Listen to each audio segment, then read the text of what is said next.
So I'm tired of people dogging on Hornet and acting like she's the weakest in the Pale family. But today, I'll prove that Hornet is in fact not the weakest, but the strongest. First of all, I'd like to get something out of the way. As you see, a lot of people pull the Shade Lord card, but the Shade Lord is the Void unified, and the Knight is one vessel in command of the Void, but he is not a Shade Lord. That's like saying Joseph Stalin was the entire Soviet army. He was the leader that commanded 30 million Soviet troops, but he was not the army, he was not 30 million people, like how the Knight isn't every vessel. So no, I will not be counting the vessel, the Shade Lord, here, as it'd be unfair. So first let's talk about both Pale Being's strongest feats, as you'd call them. First of all, the Knight beat over 35 bosses. Now we're considering the Embrace the Void ending as the canonical ending, as it's also referenced in Song. In this ending, the Knight kills the Absolute Radiance, the god responsible for the destruction of Hollownest. This already shows that the little ghost is nothing to sneeze at. He also defeated Nightmare King Grim, another incredibly powerful god, and the Pure Vessel, who was originally his superior. Now for Hornet. Hornet defeated Grandmother Silk and lost Lace, and also lost Garments. And that's other Void thing, the collection of all those things. So yeah, she has experience with killing Void entities. Also, little thing, when you first talk to Xylitol the alchemist, he mentions his mentor went to salt-stricken seas, and in the Sea of Sorrow trailer, we see a figure under a cloth, the same type of cloth the Reaper was under, from whom which we bound the crest of the Reaper. And the figure has formations poking out that are identical to the only two other alchemists we ever seen, Xylitol and Zango. Furthermore, in a recent Hollow Knight update, we see the Knight amongst Lifeblood. All these are too connected, especially since Xylitol Zango gets plasmified in Act 3 and with the Wormways, along with the Wormways. So the crest which we may bind from the mentor in the Sea of Sorrow will most definitely be Plasmium related. And in Act 3, what Plasmium did to the Wormways is similar what the infection did to the Forgotten Crossroads.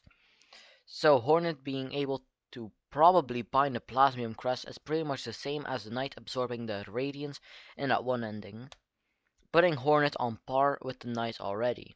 Also, in Silksong, Hornet's potential maximum DPS is much higher than the Knight's in Hollow Knight. Furthermore, Hornet bound Grandmother Silk in the regular ending, and the silk from that alone enveloped the entire Citadel. Also the haunting was probably even more devastating and severe than the infection from Hollow Knight. The big difference here is that the Knight contains the infection and Ranius, and Hornet harnesses it.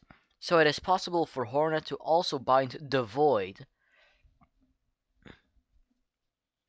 Defeating the Void to do this wouldn't be too hard if she plays it smart and binds Grandmother Silk, but otherwise she wouldn't stand a chance against the Void.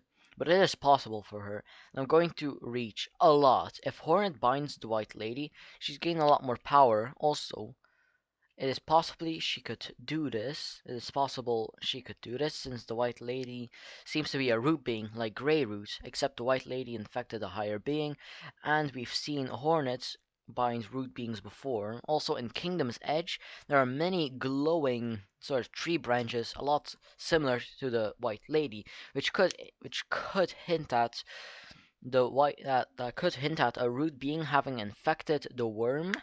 So then the Pale King was forced to cast off his shell and, be the Pale King. And then from that infected worm bud, the White Lady was born.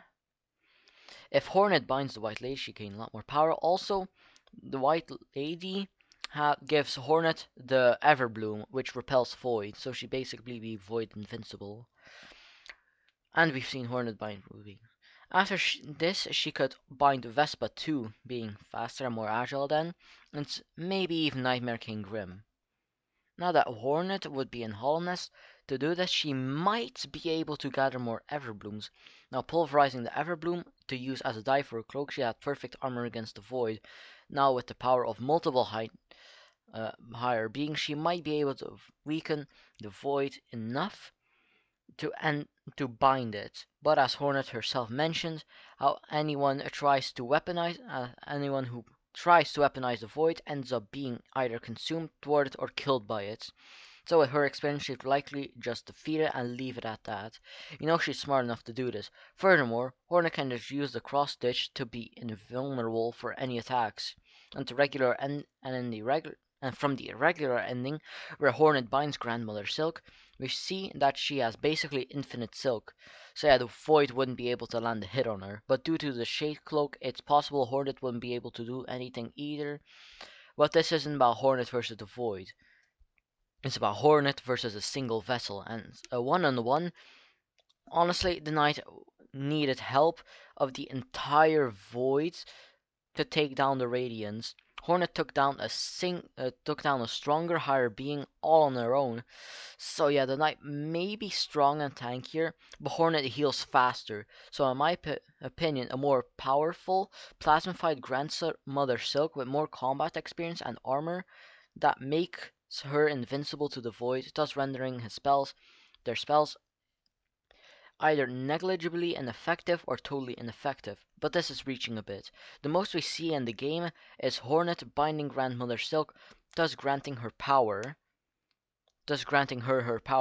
while she keeps her skill with the needle, and that's why Hornet is absolutely the strongest one in the Petal lineage, as she can bind almost anything, much in the same way that a sea slug, when it eats a jellyfish, it can actually sort of evolve that jellyfish neurotoxic harpoons onto its own to use as armor. So, yeah. Hornet basically is so basically Hornet in conclusion, Hornet versus a knight. The knight is like Godzilla, but like legendary Godzilla, the one that's now pink and evolved and stuff. And Hornet is like Shin Godzilla. One is very strong and tanky, and the other one is very strong, tanky, heals fast, and also has basically unlimited potential. So yeah, Hornet absolutely wipes the knight, no questions asked.